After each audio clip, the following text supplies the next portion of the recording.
College के शुरुआती दिनों में इंदु नाम की ये लड़की देखती है कि सिद्धार्थ साइंस लैब में कॉलेज की ही लड़की के साथ एक्स्ट्रा क्लास कर रहा है। ये देखकर इंदु वहाँ से जा ही रही थी कि सिद्धार्थ उससे कहता है, हमारा हो गया, तुम बाहर जाकर देखे रहना, कोई अंदर ना आए। ऐसा करना मत देख। इंदु सोच में पड़ जाती है कि आखिर मैंने किस बेकार कॉलेज में एडमिशन ले लिया है। इतने में सिद्धार्थ बाहर निकलता है अपने इमोशनलेस चेहरे के साथ। इधर इंदु सोच रही थी कि कितना लफंगा और घिनौना लड़का है, इन जैसों को तो कॉलेज से ही रफा दफा कर देना चाहिए। उसकी गलत फहमी तब दूर हुई जब वो सिद्धार्थ को एक रेंज रोवर पर ब्रश करते हुए घर से कॉलेज आता हुआ देखती है। थोड़ी देर बाद क्लासरूम में 2 स्टूडेंट्स लेट आए हुए थे, लेकिन टीचर उन्हें अंदर आने की अनुमति नहीं देता। लेकिन दूसरी तरफ सिद्धार्थ बिना किसी की परमिशन लिए अंदर चला आता है और बैठ जाता है। तभी एक लड़का उसे एक कागज का टुकड़ा और पेन देता है। थोड़ी देर लिखने के बाद लड़का वहाँ से बिना कुछ बोले चला जाता है। लेकिन इंदु को कुछ समझ नहीं आ रहा था। पिछले दिन जहाँ पर वो एक रेंज रोवर में आया था, वहीं अगले दिन वो एक पुराने अल्टो में आता है। उसके घर में एक से बढ़कर एक गाड़ी होने के बावजूद भी वो कभी ऑटो से आता है तो कभी पैदल ही चला आता है। यहाँ तक कि वो चप्पल तक नहीं पहनता। असल में उसकी इमोशनलेस होने की वजह ही उसकी बुक्स हैं।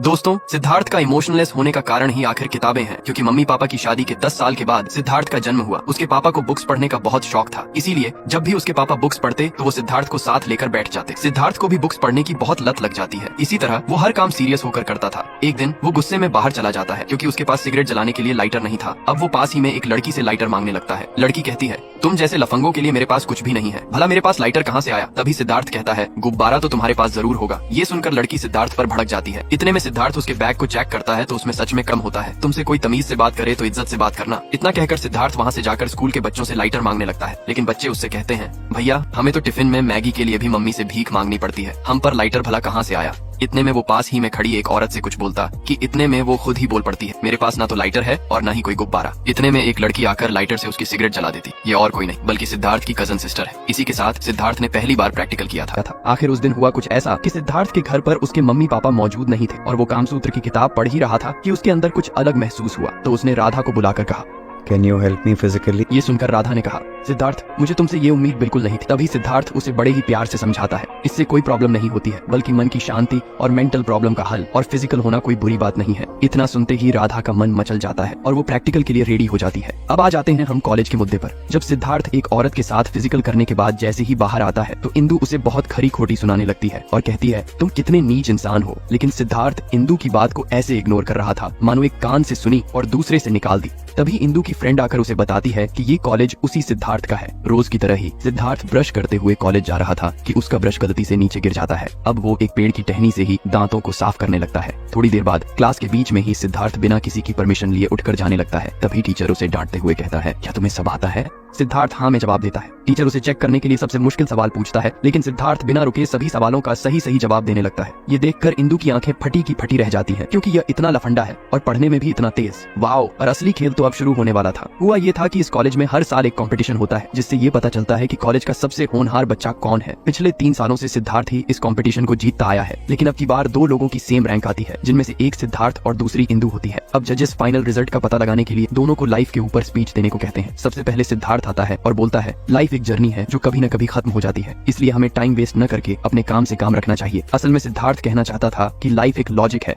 अब इंदु आकर बोलती है, लाइफ हमें जिंदगी में एक ही बार मिलती है, इसलिए हमें उसे खुलकर जीना चाहिए। सिद्धार्थ अब एक लड़की से कंपटीशन में हारने के बाद सदमे में आ जाता है, क्योंकि वह आज तक कभी किसी लड़की से नहीं हारा था। लेकिन असली झटका तो उसे तब लगता है जब उसे पता चलता है कि इंदु कॉलेज में भी टॉपर है। ये सुनकर सिद्धार्थ की आंखें फटी की फटी रह जाती है। अब क्लास ओवर होने के बाद सिद्धार्थ अकेला ही वहाँ इमोशनलेस की तरह बैठा रहता है। अगले सुबह हम देखते हैं कि सिद्धार्थ घर गया ही नहीं, बल्कि वह तो पूरी रात भर कॉलेज में ही सदमे में बैठा था। अब वह वहाँ से उठकर जाने लगता है कि सभी स्टूडेंट्स उसका मजाक बनाने लगते हैं। तभी सिद्धार्थ गुस्से से इंदु से बोलता है, इतना खुश मत हो तुम, ये पहली बार ही जीती हो। पहली बार तो कोई भी तुक्का ले लेता है। इंदु बोलती है, एक बार जीती हूँ तभी खुश हूँ, तुम्हारी तरह जिंदा लाश तो नहीं हूँ। ये बात सिद्धार्थ के दिल में लग जाती है। अब वह जल्दी से घर आता है और अपनी नौकरानी के साथ कमरे में जाता है कि इतने में उसकी मॉम आ जाती है। सिद्धार्थ अपनी मॉम को देखकर शर्म के मारे पानी पानी हो जाता है और वह अपनी मॉम से नजर भी नहीं मिला पाता। अब वह दौड़कर बाहर आता है और सड़क पर चला जाता है। अब उसे भूख लगने लगती है तो वह इस बार घास फूस नहीं खाता है, बल्कि उसे पता चल जाता है कि खाना हमारे लिए कितना इंपॉर्टेंट है। अब जब रात को उसे नींद आती है तो वह कहीं पर भी चैन से नहीं सो पाता। तभी रात को उसे एक बाबा जी मिलते हैं और वह उससे कहते हैं, अब तक तुमने अपनी जिंदगी को गलत ढंग से जिया है, अब तुम एक नई शुरुआत करो। इतना सुनते ही सिद्धार्थ के अंदर इमोशन आ जाता है। दोस्तों अब फाइनली सिद्धार्थ के अंदर इमोशन आ ही जाते हैं और सिद्धार्थ एक नॉर्मल इंसान बन जाता है। अब अगले दिन हमें दिखाया जाता है कि सिद्धार्थ जो हमेशा कहीं पर सो जाता था, आज वो अपने घर पर चैन से सोया हुआ था। ये देखकर उसके परिवार वाले हैरान रह जाते हैं कि आखिर सिद्धार्थ को हुआ क्या है। अब सिद्धार्थ का आउटलुक भी बिल्कुल बदल चुका था और तो और सिद्धार्थ अब अच्छे कपड़े पहनकर कॉलेज जाता है और अपने से बड़े लोगों की काफी इज्जत करता है। सिद्धार्थ के इस नए रूप को देखकर सभी शॉक हो जाते हैं। अब सिद्धार्थ पहले की तरह बिल्कुल भी नहीं था। अब वो टाइम टू टाइम पढ़ाई करता था, दोस्तों के साथ मौज मस्ती करता था और साथ ही अपने पेरेंट्स के साथ भी वक्त बिताता था। इंदु सिद्धार्थ के इस नए लुक को देखकर काफी खुश हो जाती है, लेकिन अब सिद्धार्थ को इंदु पसंद आ जाती है। इसी के चलते सिद्धार्थ इंदु को प्रपोज कर देता है और इंदु भी प्रपोजल एक्सेप्ट कर लेती है। अब सिद्धार्थ इंदु को राधा से मिलाने के लिए ले जाता है। राधा इंदु से कहती है, सिद्धार्थ दिल का बहुत अच्छा है, तुम इसका जिंदगी भर ख्याल रखना। अब वो दोनों आपस में लॉन्ग ड्राइव पर निकल जाते हैं और आपस में काफी टाइम स्पेंड करने लगते हैं और एंजॉय करने लगते हैं। अब सिद्धार्थ इंदु के बारे में अपने पापा को बताता है। ये सुनकर उसके पापा बोलते हैं, बेटा इंदु बहुत ही अच्छी लड़की है, उसे तुम हमेशा खुश रखना। इसी बीच वो दोनों और ज्यादा करीब आ जाते हैं। पर अब परेशानी की बात तो ये थी कि सिद्धार्थ के चक्कर में इंदु का पढ़ाई पर बिल्कुल भी फोकस नहीं